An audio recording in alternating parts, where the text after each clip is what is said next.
বর্তমান সমাজের বেকারত্ব সমস্যা। ছোট্ট গ্রামে থাকে সোহেল। বাবা দিনমজুর, মা গৃহিণী। ছোটবেলা থেকেই সোহেল খুব মেধাবী। বাবা মা স্বপ্ন দেখতেন ছেলে একদিন বড় মানুষ হবে। অনেক কষ্টে সোহেলকে পড়াশোনা করালেন। সোহেল বিশ্ববিদ্যালয়ে ভর্তি হল। ভালো ফলাফল করল। পরিবারের আশা অনেক বেড়ে গেল। সোহেলও ভেবেছিল চাকরি পেয়ে পরিবারের কষ্ট দূর করবে। ডিগ্রি শেষ করেই সিভি বানালো। প্রতিদিন খবরের কাগজে চাকরির বিজ্ঞাপন খুঁজত। অনেক জায়গায় আবেদন করল, ইন্টারভিউ দিল, কোথাও কাজ হলো না। কোথাও ঘুষ চাইল, কোথাও অভিজ্ঞতা চাইল, কোথাও পরিচিতি চাইল। সোহেলের মন ভেঙে গেল। গ্রামের মানুষ কটু কথা বলতে লাগল। সোহেল হতাশ হয়ে পড়ল। একদিন সে মসজিদে গিয়ে কান্না করল। আল্লাহর কাছে বলল, হে আল্লাহ, আমি চেষ্টা করছি, তুমি আমার রিজিকের দরজা খুলে দাও। ইমাম সাহেব পরামর্শ দিলেন, বাবা, আল্লাহ বলেন, যে আল্লাহকে ভয় করে আল্লাহ তার জন্য বের হওয়ার রাস্তা তৈরি করে দেন, আর তাকে এমন জায়গা থেকে রিজিক দেন যেখান থেকে সে ধারণাও করে না। সূরা তালাক 2-3। এই আয়াত শুনে সোহেলের মনে নতুন আশা জন্ম নিল। সে বুঝল পরিশ্রমের সাথে সাথে তাওয়াক্কুলও করতে হয়। প্রতিদিন ফজরের নামাজের পর দোয়া করতে লাগল, ইস্তেগফার পড়ত, আস্তাগফিরুল্লাহ ১০০ বার। হাদিসে আছে, যে ব্যক্তি বেশি বেশি ইস্তেগফার করে আল্লাহ তার সব সমস্যা থেকে মুক্তি দেন এবং এমন জায়গা থেকে রিজিক দেন যেখান থেকে সে আশা করে না। আবু দাউদ। সোহেল এই আমল শুরু করল। সাথে সাথে দক্ষতা বাড়ানোর চেষ্টা করল। কম্পিউটার কোর্স করল, ইউটিউব থেকে শিখল, অনলাইনে ফ্রিল্যান্সিং শুরু করল। প্রথম কাজ পেল, অনেক খুশি হল। বুঝল এটা আল্লাহর রহমত। কিছুদিন পর নিয়মিত আয় করতে লাগল। পরিবারের খরচ মেটাতে পারল। বাবা মা খুশি হয়ে সেজদায় পড়ে গেল।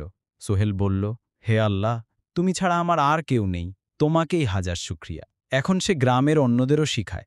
মসজিদে বসে বেকার যুবকদের মোটিভেশন দেয়। বলে, ভাইরা, হতাশ হইও না, আল্লাহর কাছে দোয়া করো, চেষ্টা চালিয়ে যাও। নবী সাল্লাল্লাহু আলাইহি ওয়াসাল্লাম বলেছেন, শক্তিশালী মুমিন দুর্বল মুমিনের চেয়ে আল্লাহর কাছে অধিক প্রিয়। সে যুবকদের কম্পিউটার শেখায়, নতুন দক্ষতা শেখাতে উৎসাহ দেয়। কারো পুঁজি না থাকলে মিলেমিশে ব্যবসা শুরু করে।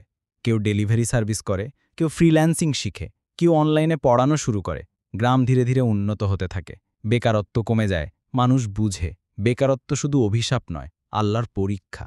যদি ধৈর্য রাখা যায়, চেষ্টা করা যায়, আল্লাহ দরজা খুলে দেন। সমাজের নতুন উদ্যোক্তা তৈরি হয়। গ্রামের মানুষ একে অপরকে সাহায্য করে, দান সদকা করে, জাকাত ঠিক মতো দেয়। ফলে গরিবরা টিকে থাকতে পারে, কেউ না খেয়ে থাকে না। সোহেল এখন গ্রামের আদর্শ যুবক। মানুষ তাকে অনুসরণ করে। বাবা বলেন, আমার ছেলে শুধু নিজের জন্য নয়, পুরো গ্রামের জন্য রিজিকের দরজা খুলে দিয়েছে। মা দোয়া করেন, আল্লাহ তাকে দ্বীনের খেদমতে নিয়োজিত কর। সোহেল নামাজ কায়েম করে, আয়ের একটা অংশ গরিবদের দেয়, মসজিদে দান করে, অনাথ শিশুদের সহায়তা করে। সমাজে শান্তি ফিরে আসে। বেকাররা আর হতাশ হয় না। তারা বুঝে যায়, ঘুষ দিয়ে চাকরি নিলে বরকত থাকে না। হারাম পথে উপার্জন করলে মন শান্ত থাকে না। হালাল পথে চেষ্টা করলে দেরি হলেও বরকত আসে। সমাজে একে অপরকে ভালোবাসা বাড়ে, সবাই সহযোগিতা করে। কেউ আত্মহত্যা করে না, কেউ অপরাধের পথে যায় না।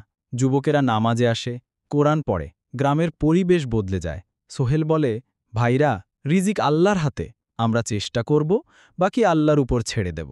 সবাই একসাথে দোয়া করে। গ্রামের মসজিদে তিলাওয়াতের আওয়াজ শোনা যায়। সমাজে বরকত নামে, সবাই সন্তুষ্ট থাকে। গ্রামের উন্নতি হয়, বেকারত্বের সমস্যার সমাধান হয় আল্লাহর রহমতে।